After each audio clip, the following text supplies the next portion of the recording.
Dipersembahkan oleh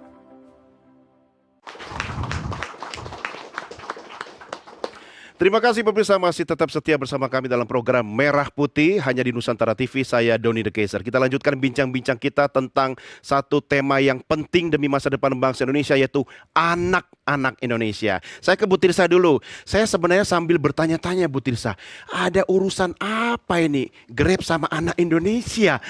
Coba diterangkan dulu, Bu Tirsa. Ya, pertanyaan yang bagus. Jadi kalau Grab ini kan kami adalah perusahaan teknologi penyedia, kita sebutnya tuh aplikasi serba bisa. Dan yang berkaitan langsung dengan anak adalah layanan-layanan dari Grab, misalnya transportasi yang berbasis online. Oke. Karena banyak nih bapak ibu yang memesankan Grab Car atau Grab Bike untuk mengantarkan anak antar jemput ke sekolah. Betul. Nah itu sebenarnya use case ya kalau di kami. Nah sebenarnya cocok juga karena kami ini visi dan misinya adalah menyediakan layanan transportasi yang aman, nyaman untuk semuanya. Termasuk kami itu ada yang menyebutnya kalangan rentan. Salah satunya adalah anak-anak. Tentunya juga ada perempuan dan penyandang disabilitas. Nah khusus untuk anak ini merupakan satu atensi karena tadi ya anak ini kan Spesial generasi ya. penerus bangsa dan kami memiliki rasa tanggung jawab sosial juga ya untuk memastikan bahwa secara fitur keamanan, fitur teknologi itu juga dibuat khusus sehingga bisa menjadi sarana pelindungan dan pemenuhan hak dari anak-anak.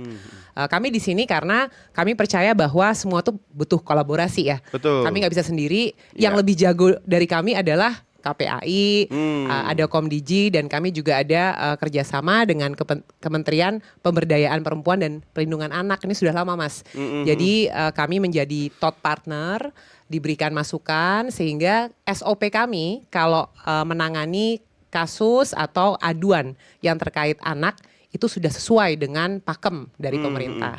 Oh, ini Itu yang menarik kami ya. lakukan. Tapi kalau misalnya untuk anak, ini kan berbasis teknologi, Bu Tirsa. Artinya semua ada di platform Grab Ya. kan. Nah, apakah ada fitur khusus atau memang fasilitas yang dikhususkan untuk anak atau upaya perlindungan anak itu sendiri? Ada nih salah satu yang terbaru, saya khusus spill di acara ini. Oke, coba kita tahu. Namanya adalah family account. Family Jadi account. akun keluarga. Oke. Ini mungkin nanti bisa dicoba oleh Bapak Oke, Ibu misalnya di saya sini. punya akun nih. Betul. Terus? Kalau Bapak merupakan yang pemilik akun utama, nanti bisa menambahkan anggota keluarga. Oh. Bisa istri, bisa anak, bisa keponakan terserah yang Oke. merupakan bagian Istri dari wajib. Karena yang keluarga. ngisi itunya top up-nya istri. Oh gitu ya, ya. Boleh. Ya jadi idenya itu adalah nanti yang ditunjuk sebagai kepala keluarga dalam akun keluarga tersebut bisa memantau pemakaian dari akun Grab dan bisa juga memantau perjalanan sang Iya, anak. iya, iya. Jadi ke sekolah bisa dilihat live tracking lagi di mana dan itu bisa dilihat secara langsung oleh bapak maupun ibunya. Kalau sampai terjadi ada hambatan atau aduan bisa langsung juga nanti keluar sebuah alert ya atau peringatan sehingga bapak ibunya juga bisa Alertnya ke mana ini? terkomunikasikan. Ke pemilik Kedua akun? arah. Jadi ke pemilik akun maupun ke kami sebagai aplikasi. oke. Karena kami memang tidak hanya anak, sebetulnya semua perjalanan di Grab itu dipantau Iya, secara live sehingga kalau terjadi kejadian yang tidak diinginkan itu bisa langsung termonitor.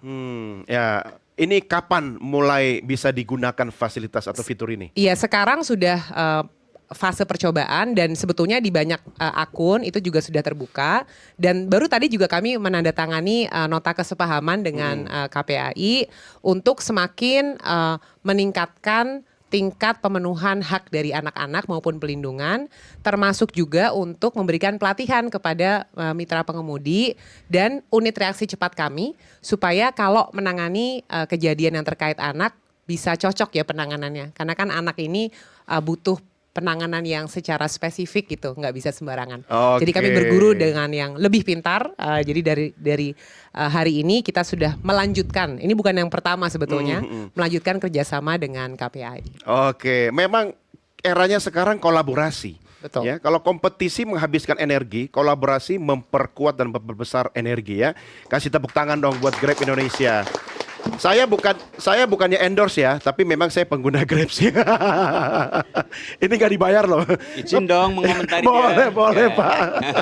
Baik, saya apresiasi untuk Grab ya Pak, karena sesuai dengan Undang-Undang Perlindungan Anak, khususnya pasal 72 itu bahwa badan usaha juga punya kewajiban dan tanggung jawab untuk memberikan perlindungan anak. Iya. Tanggung jawabnya apa? Tanggung jawabnya adalah produk-produk yang dihasilkannya itu ramah, aman untuk anak. Nah, saya kira itu satu kewajiban yang perlu diapresiasi dan semoga diikuti oleh yang lainnya. Terima kasih. Oke, nah makanya saya mau geser ke Pak Satrio ini. Karena seperti kita tahu Wahana Visi ini sudah sekian tahun juga ya mendukung pemerintah, program pemerintah khususnya kalau saya mau tahu lagi yang spesifik tentang upaya pelindungan anak ini seperti apa Pak Satrio? Baik, terima kasih untuk waktunya. Jadi kalau kita berbicara soal terkait dengan digital ya, sepertinya kita semua sepakat bahwa dunia digital ini sebuah hal yang tentu tidak bisa kita hindari ya. Akan selalu kita lihat dan kemudian terpapar juga.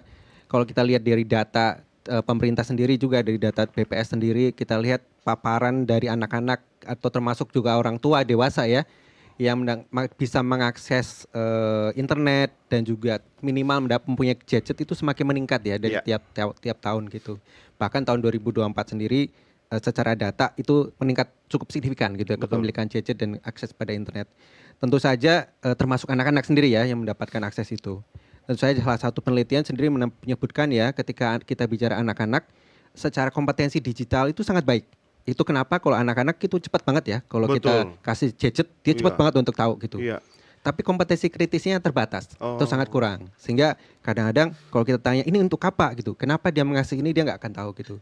Sehingga ketika ada gap di situ ya, antara kompetensi digital yang sangat baik dengan kompetensi kritis yang sangat kurang, maka ruang itu harus diisi oleh orang-orang dewasa dan orang tua yang di sekitar, yang ada di sekeliling anak itu.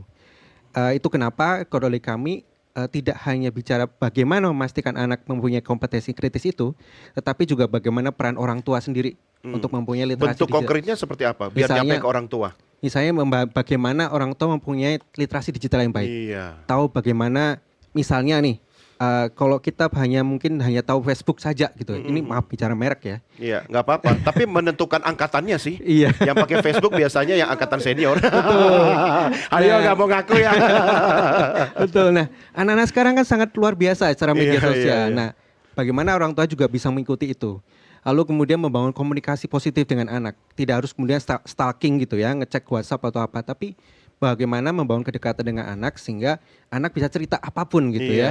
Cerita hal apa yang dia dapatkan dari internet, apa saja yang didapatkan dari WhatsApp gitu. Sehingga orang tua bisa memberikan edukasi kepada anak. Ketika misalnya dia mendapatkan paparan yang tidak pantas gitu, apa yang harus dia lakukan gitu. Betul. Masalahnya kan gini Pak, anak itu bukan pendengar yang baik tapi peniru yang ulung. Betul. Lah, bapaknya larang-larang anaknya main handphone, bapaknya sambil pegang handphone 24 jam sehari di rumah, ya kan? Betul. Jadi bapak dan ibunya juga yang harus diedukasi. Betul. Ya kan? Benar ya Pak Aris ya? Nah saya tertarik dengan upayanya Kak Awam ini ya, karena saya masih ingat dulu orang tua saya masih suka bercerita ke saya, ya mendongeng ke saya. Nah Kak Awam, Anda nggak merasa tenggelam oleh zaman atau perubahan teknologi yang sangat canggih? Kenapa masih eksis di dunia dongeng ini? Ya, karena ini merupakan upaya mitigasi ya. Seperti tadi juga sudah disampaikan bahwa kekuatan utama untuk menghebatkan anak-anak dan melindungi anak-anak itu menjadi hal yang paling utama.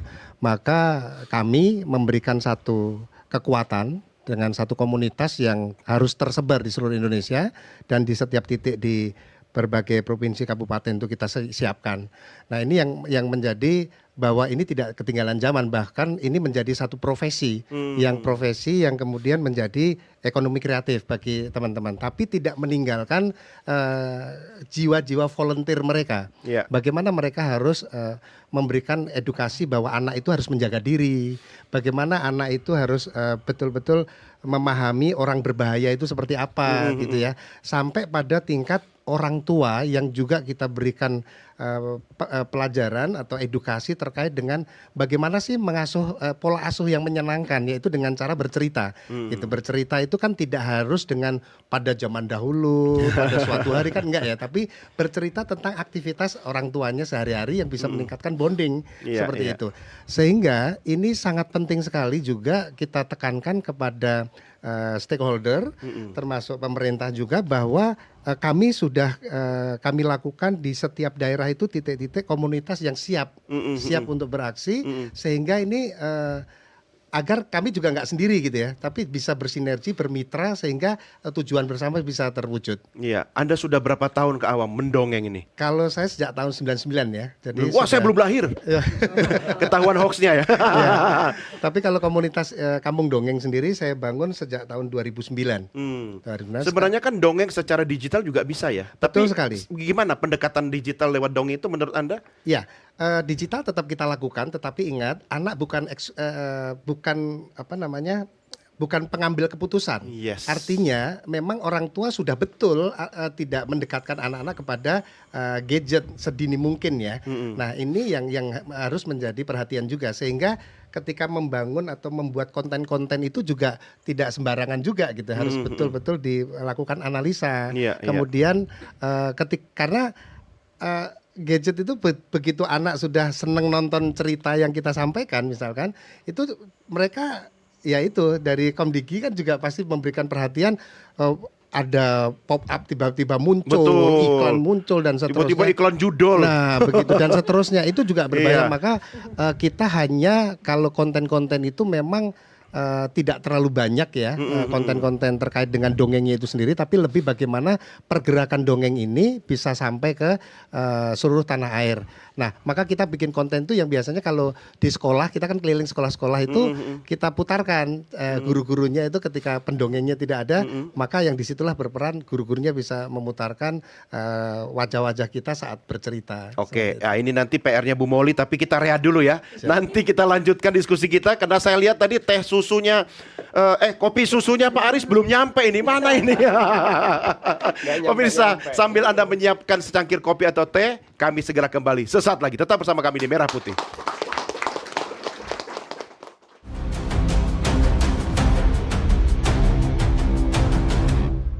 Dipersembahkan oleh